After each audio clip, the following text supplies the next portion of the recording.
too much of theory happened, I think, today. So, but still, I think like I should talk about these also, and I'll share this screenshot and images with you so that you can refer to this later on also.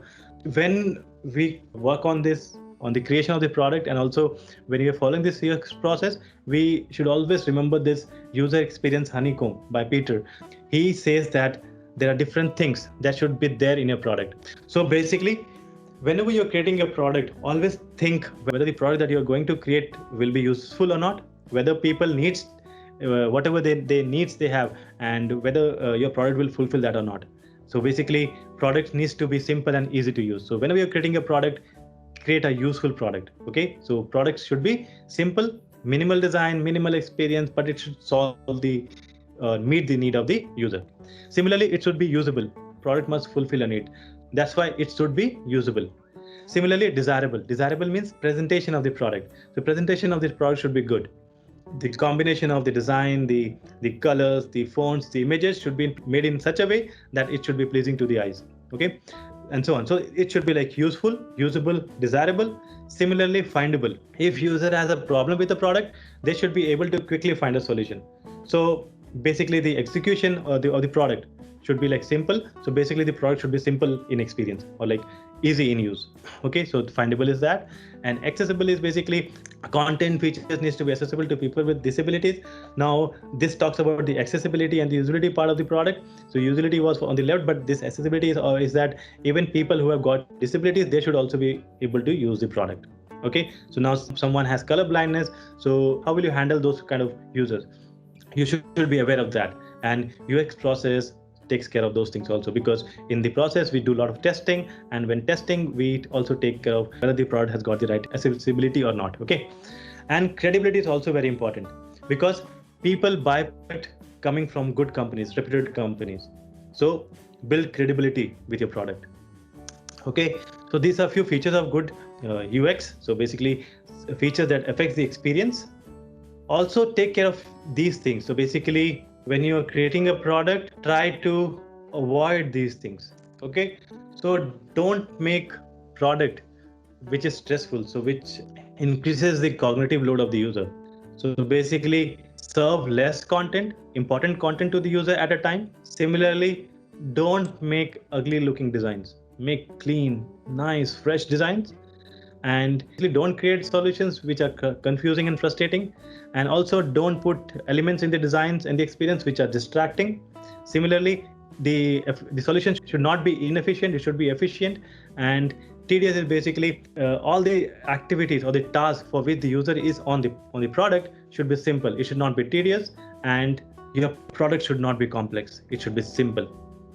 Okay, so you should understand both the things, like what makes product useful, and also what should be avoided, what hampers the usability and the experience of the product. So these are the few things that hampers. So you should always try to like keep this aside and make sure that your product is simple and not confusing and not complex. Okay, so that is basically the small intro about the UX process. Now, what I'll do is I'll start with small history, and then after that we'll close. And in the next class, we'll talk in detail about each process and like what are the different steps that we follow. Okay, now this UX process, how did the evolution happen? So let's understand that. 20 or 25 or 30 years ago, what used to happen was the owner of the product, or basically the company or like business, they used to come to the programmers, and programmers were responsible for creating the product.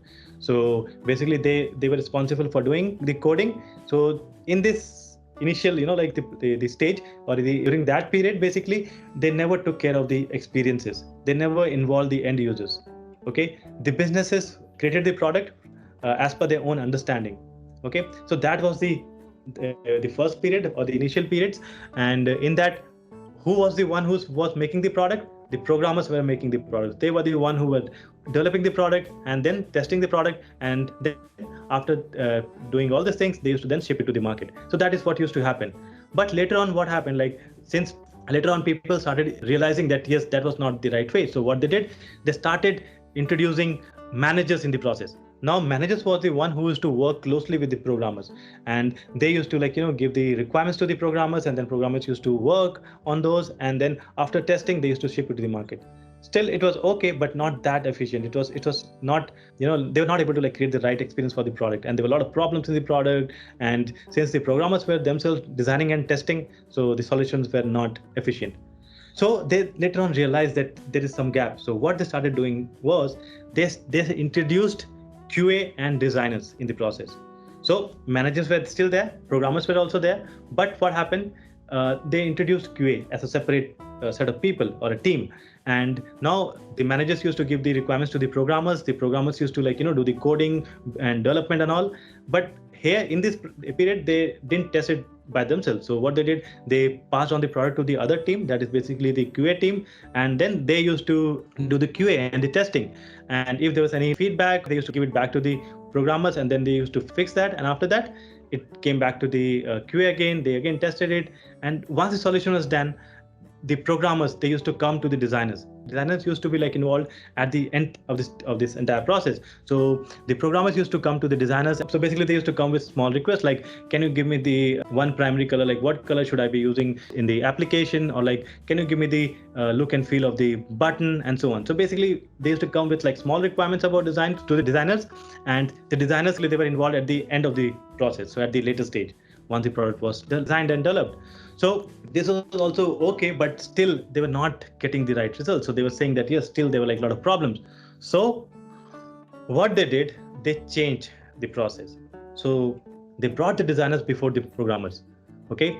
So here what happened, the things started changing, and it brought about like good impact in the entire process. So basically what happened, managers started giving the download and the brief to the designers, and then designers started working on that process or the product. Okay, so created the product, then they went to the users, they did the test with the users, and whatever feedback they got, they again came back, they reiterated it, they evolved their design. And then once they were happy with the solutions, and once they got the right feedback from the users, then they gave that product, or they gave that designs to the programmers, and then programmers started building that. So programmers used to then build and then send it to the QA, and then after that it used to get shipped to the market. So the process changed. So basically it started with the programmers who were responsible for building the product, and later on they realized no, they were not the right people. They were, because they were programmers, and they couldn't like handle the experience part. So they flipped the position of the designers, and they brought the designers before the development. And that's how like the UX process and the importance of design started, people started realizing the importance of design. Okay, so that is how the process evolved, and later on people started calling it as a UX process. And in this process, what we generally do is we first understand from the business, like what is the real problem, what is the problem that you're trying to solve.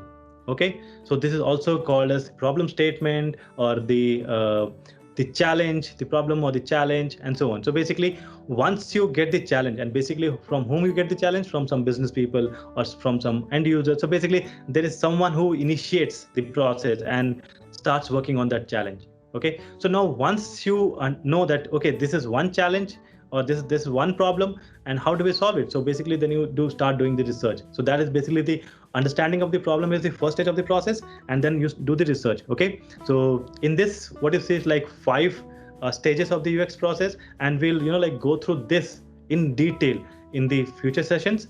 So we'll start with the first the challenge, and then we'll do the research. And once we are done with research by using different methods, we'll present it in the right way, so that the feedback, like whatever we got, people are able to understand that. And once the research is presented, what happens, like the ideation workshops are conducted.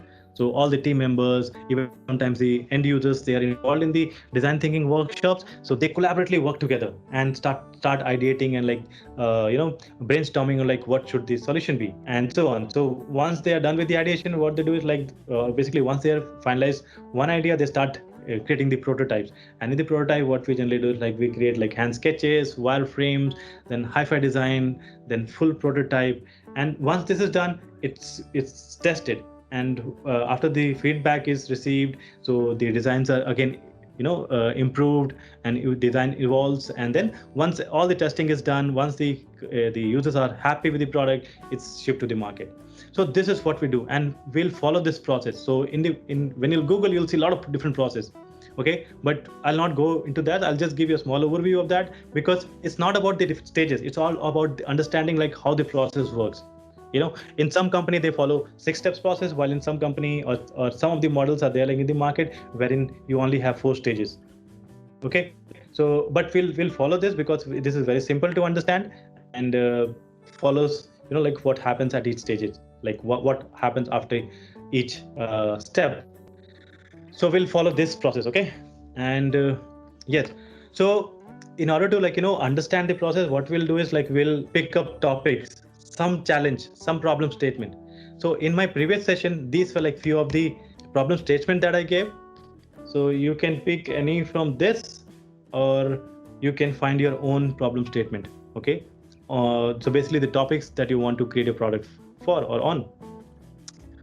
So these were a few of them. I'll take a screenshot of this and we'll share this in the group. So basically first is the designing an audio video calling and collaboration platform like Zoom. So if you have to work as a product designer or a UX designer was creating solution for this, so how will you do that? Like how will you create it? What will the different steps that you will follow? Okay, so you should be understanding this.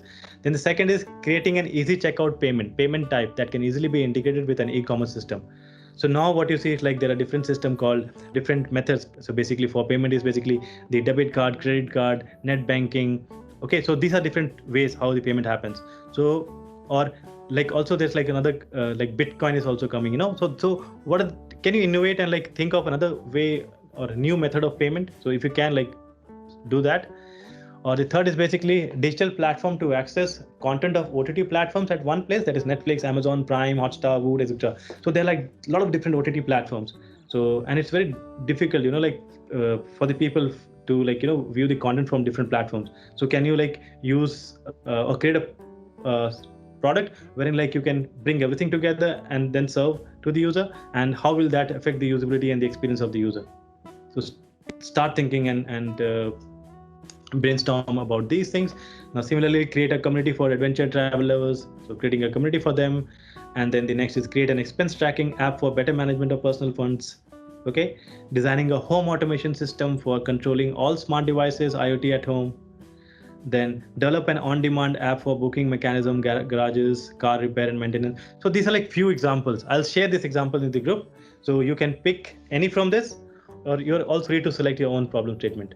Okay, so these are a few others, like Meetup platform for book lovers, news app, so curating news basis users' interest, that is basically personalization of news, designing a website or cloud-based document management and backup system, designing a question and answer platform for college students, similarly designing a banking app, invoicing and billing platforms for small businesses, then platform helping others to discover new places to visit, booking of local guides and so on.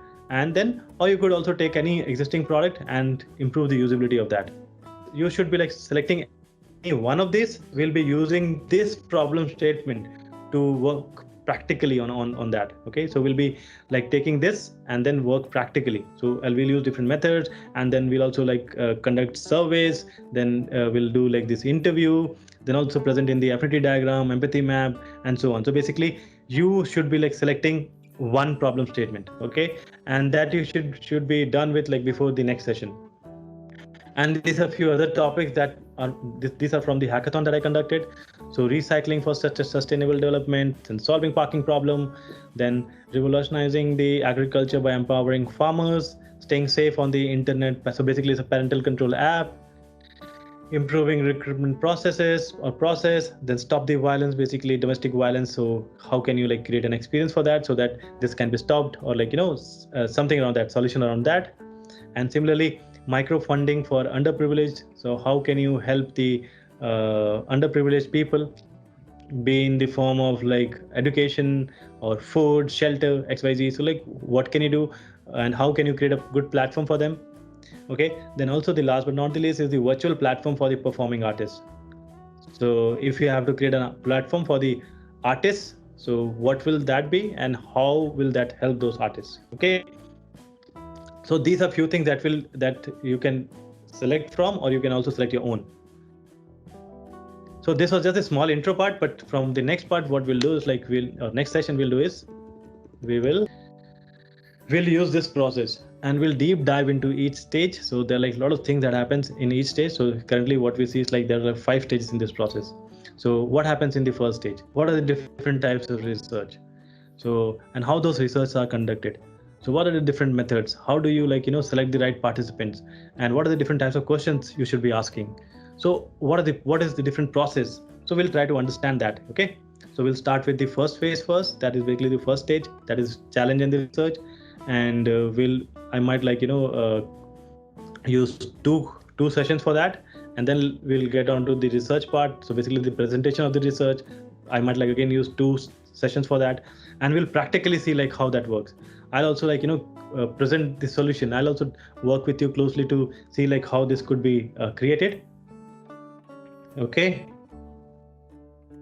So yeah, so that is what I'll try to cover. I think I'm done for now, and I hope this was not too info heavy, content heavy, but this is required. You should have an understanding of like what these things are, and you can only become a good designer or a good UX expert only when you have complete understanding of the journey that the user takes before buying or using a product and service.